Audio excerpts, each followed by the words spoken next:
All right, Counterpunch of Boxing. What's going on, YouTube? I just want to kick it off. I gratefully appreciate each and every one of you, every view, every like, every dislike, every comment.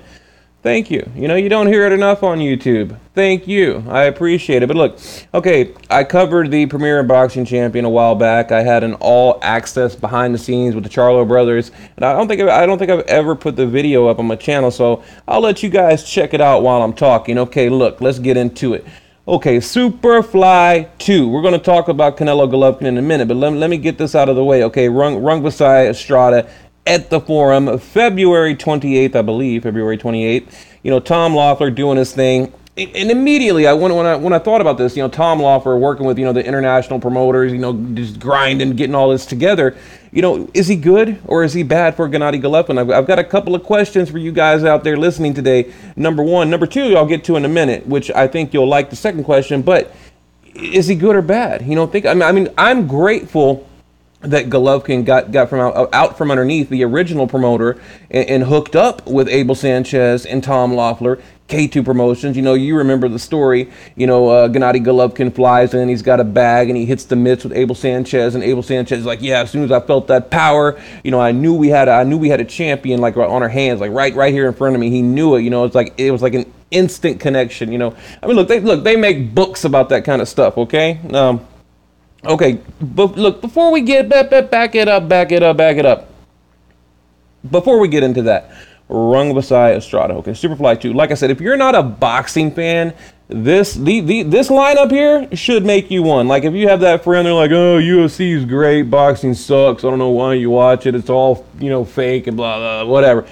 Just tell them to watch Super. I'm telling you, Superfly 2 is going to be awesome. Okay, so just tune in. But here's the one little issue I have. Okay, well, a couple, but we'll get with one. Roman Gonzalez, okay, beat twice by Rungvisai, right? And it's odd to me, it's incredibly odd that Roman Gonzalez is not headlining anything right now, really, right? It's to me, it's like, because they talked about, he's pound for pound best, he's this, he's that. He had this huge following, he still does. But Rungvisai, by the way, Thailand, he's got that big Thai support, and they talked about in LA, they have a huge Thai community, and they support, Rungvisai. So, and of course, in Thailand as well. But and he's actually developed, quite a big American following too, so yeah, I think he could be a big superstar. I wouldn't call him like a mega star right now, but after this event, he very well could be. So but one more thing on Gonzalez, I feel sorry for the dude. It's like, I told you guys, they're trying to just rush his career too fast. They're putting him in too many wars, too many battles. They're trying to make like the battle axe of boxing, and every boxer has a shelf life. I don't care who you are. Every boxer has a shelf life, and that dude, God, I remember the ring with all them little drops of blood all over it. It was like peppered with blood. Okay, after that fight, oh my God, it's brutal. So, and really a beating like that, that's a career-ending beating. So what does he have left? We don't know. We simply don't know, maybe it made him stronger. Who knows? Maybe his youth can, overpower that beating. But my God, it was awful. But anyway, Estrada. Now, remember, riding the victory over Carlos Quadros. So it's going to be an awesome, event. So just tune in. Okay, now let's get to Gennady Golovkin, Canelo. Can he or can't he? Elo Sanchez. Alvarez.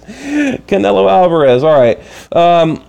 Okay, according to Abel Sanchez, they won 8 rounds, but they need to do it bigger and better next time. So I'm there thinking, like, what is bigger and better than 9 rounds? I had it 9, but whatever. He says, okay, 8 rounds for Golovkin, but they need to do it bigger and better. What's better? A knockout, a TKO.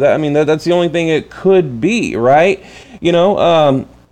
And you have Canelo, Canelo's like, well, we don't need judges, I'm guaranteeing a knockout. He's like, promise the boxing community a knockout. But first, let me give another proper shout out. Radio Raheem, a good friend of mine, a fellow boxing reporter. I watched his interview today, and that's where I got a lot of my information from. So I'm not like these other channels. I'm not going to watch something and pass it on like it's my own. Okay, so give credit where credit's due. Seconds out, go tune in. He is probably the best reporter in the boxing game. So shout out to you know, my friend Radio Raheem, but he basically interviewed Tom Loeffler today or yesterday, and you know that's where all these people are getting this information from. So you know, if you want to hear it from the horse's mouth, go over there and check it out. Give him a like, you know, subscribe to the channel, support what he does, because he's good for boxing. Okay, he's a purist, a traditionalist, he's the real deal. So support the guy. But anyway, all right, let's move on. The real reason you are all here, Cinco de Mayo Day, May 5th, Las Vegas. We know it's going to be Vegas, T-Mobile Arena. Gennady Golovkin, the rematch officially announced by The Rock, right? You know, the wrestling dude, big swole up guy, The Rock, you know. What was that movie he did? Fast and the Furious, all that. You know, The Rock, right? He announces the fight, you know, officially. So kind of odd. I don't know, very Hollywood-esque. I don't know if I like that or not. But, you know, look, I said in my other video, I think Vegas makes Golovkin fight harder. Okay, so it's kind of like, I don't know, it's kind of like you back them in a corner or back someone in a corner, they come out swinging, right? So the fact that it is going to be in Vegas, not New York, I'd be just floored, surprised if it was in New York, I think really is a blessing in disguise. I think it's going to make Golovkin fight harder, you know, and he's going to be more aware of the judges. Like I mentioned before, you know, Golovkin never had to worry about judges because, you know, before Daniel Jacobs, he had 23 consecutive knockouts. I mean, who needs a judge, right? Like the judge would show up and like play on their iPad because they knew the dude's getting knocked out, you know? Shit, if I'm judging a Triple G fight, yeah, I probably wouldn't even keep track. I mean, you're going to win by knockout. You know, what's the point? Get paid, move on, right? But now it's weird that, you know, we've kind of come to this point. Now, I know people say, well, because he stepped up his competition. You know, it's not that he's fading. He's just simply stepped up the competition in Daniel Jacobs and now Canelo Alvarez. So that's the big question. You know, did he get old? Is he fading? That kind of thing. And truthfully, only he can answer that. You know, my eyes tell me, yes, it's obvious he is, you know, he's fading a bit. But then again, he's such a special talent, you know, to fade 10, 15, 20% really doesn't mean much when you can hit like a mule, right? Let me fast forward this part a little bit. Let's see here. Hang on, guys. Give me 1 second. Let's see. Yeah, here's where I'm leaving the arena. I'm about to walk out and show you the cars in the video that the boxers drive, like what the Charlo brothers drive, the BMW and all that. But anyway, getting back into the video. And you know, the odd thing, right? Dave Moretti, the one judge that I was worried about, oh, actually, sorry, I'm going backstage here, and then I go out to the cars. But anyway, Dave Moretti had Golovkin winning by 1 round, okay? Kenny Bayless did a good job, you know, so if they you know, get Kenny Bayless to referee it again, that's fine. I'm cool with that. But, you know, the judges will be, you know, it's going to be a big part of the rematch because, like I told you, I have Golovkin winning by decision. I think he's going to have a big moment in the fight where he hurts Canelo, and, you know, ultimately that's going to win him the fight. But, okay, second question. Remember, I told you I had 2 questions. Question number 2, did the fight live up to the hype? If you bought the pay-per-view, did you get your money's worth? Did you feel cheated? You know? And I know a lot of, and I've asked that question before. I even put it in my Facebook group. Come check us out, Counterpunch Boxing on Facebook. I asked that question, and a lot of people said, well, you know, the bogus scorecard basically, you know, took the spotlight away from the fight. And, you know, even Tom Loeffler brought that up in the interview. You know, it was a great fight and we want to see it again, but there was so much controversy. You know, why are we getting a rematch? Is it because of the terrible, you know, I mean, was this all set up? Was it a part of the plan from the beginning to just have this outrageous scorecard? To, you know, that way, just so the boxing media or the boxing public, and all of us, we just demand a rematch, you know, the injustice, right? You know, this guy was mistreated, robbed, that kind of thing. So, you know, I wonder if it was all, you know, all staged. But okay, moving on. Canelo definitely going to be more confident in the rematch. Okay, you know, look, and like I said, second person to go 12 rounds with Gennady Golovkin. You know, he's had that fill out process. I think he's going to be a lot more confident in this rematch. But you know, like I always say, confidence is great, but arrogance is bad. I mean, it's poison in boxing. You know, I love a confident boxer. You got to be. I mean, this is, you know, you're risking your life in there. But to be arrogant, you know, I don't know, maybe like the stardom has gone to his head. I don't know what it is. I mean, the guy's going around guaranteeing a knockout, that kind of thing.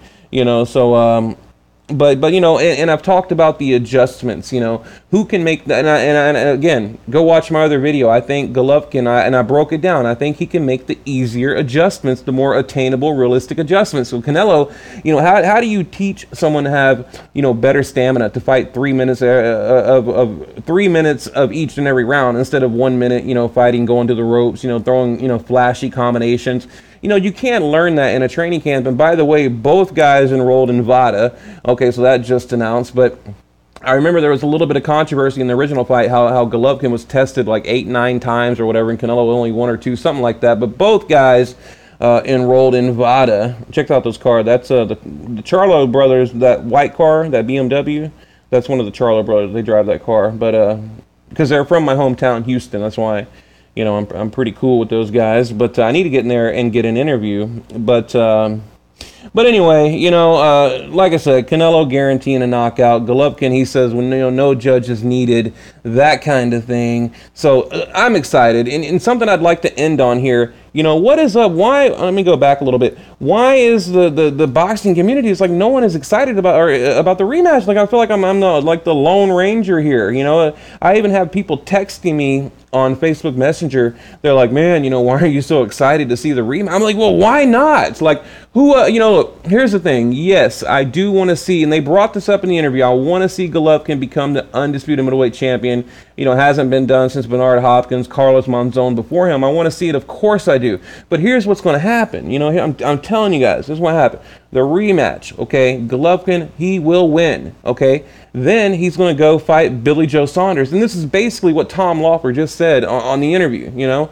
And it's weird. I think they listen to my interviews and go repeat. It's crazy. I don't sound like I'm crazy, but it seems like whatever I say in my videos, I hear these guys talk about later. Or maybe I'm just psychic. I don't know. But Tom Loeffler, he did say, you know, look, we're going to beat Golovkin. We're going to go get Billy Joe Saunders. And he's like, we tried to make that fight multiple times. And, you know, it seems like Saunders only wants to, you know, start barking loud whenever we have a signed contract. But we couldn't get it made for whatever reason. You know, and then, okay, Golovkin will become the undisputed middleweight champion and then have a trilogy, a third fight with Canelo. Canelo beats Golovkin and rides off into the sunset as the undisputed middleweight champion. Okay, and I believe that is the ultimate goal. I mean, look, the middleweight division is Canelo's new home. I mean, where does he go from here? You have a guy that rehydrates as a light heavyweight. Where does he go? You know, there's nowhere to go but up, you know, and 168 is boring. This is the new glamour division. Canelo's not going anywhere. It's welter or middleweight heavyweight. You know, those are really the three divisions that I consider the glamour divisions, okay? And in no specific order because they change, you know.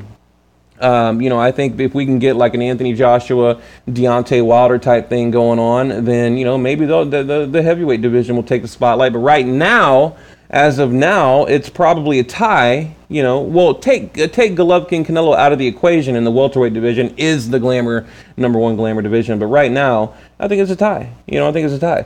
But you know, I'm excited to see, and the reason I want to show this video too with the Charlo twins, because I think eventually, you know, Charlo will come into play. Okay, he will definitely come into play in the middleweight division. He already has, but you know, he's going to make a profound statement, and I think we will get a Canelo Charlo, a Golovkin Charlo, a Charlo Saunders, a Charlo. Even, you know, and what I'm expecting is maybe, you know, some kind of leftover, like a Lemieux, a Charlo Lemieux, you know, something like that, like the triangle theory, you know, I can do it better than you did it type thing, you know, or what about a Charlo Jacobs, huh? All right, yeah, see? I mean, look, it's an awesome division. So anyway, guys, I'm probably going to leave it at that. So just to recap real quick, watch Superfly 2, okay? Like I said, if you got a friend that thinks boxing sucks, invite them over, tell them to watch it, you know, that kind of thing. And if you need somewhere to, I wouldn't say watch it, but get the updates on Fight Night, come over to the group. You know, we post all the highlights, you know, immediate reactions, you know, everything we can do without getting taken down, we do, you know, on our Facebook group. So if you guys don't have, you know, access to the fight on Fight Night, come over to Counterpunch Boxing on Facebook and check us out, and we'll keep you updated. So, all right, guys, I'm going to leave it at that. And again, I gratefully appreciate everyone out there. I do. Have a good night.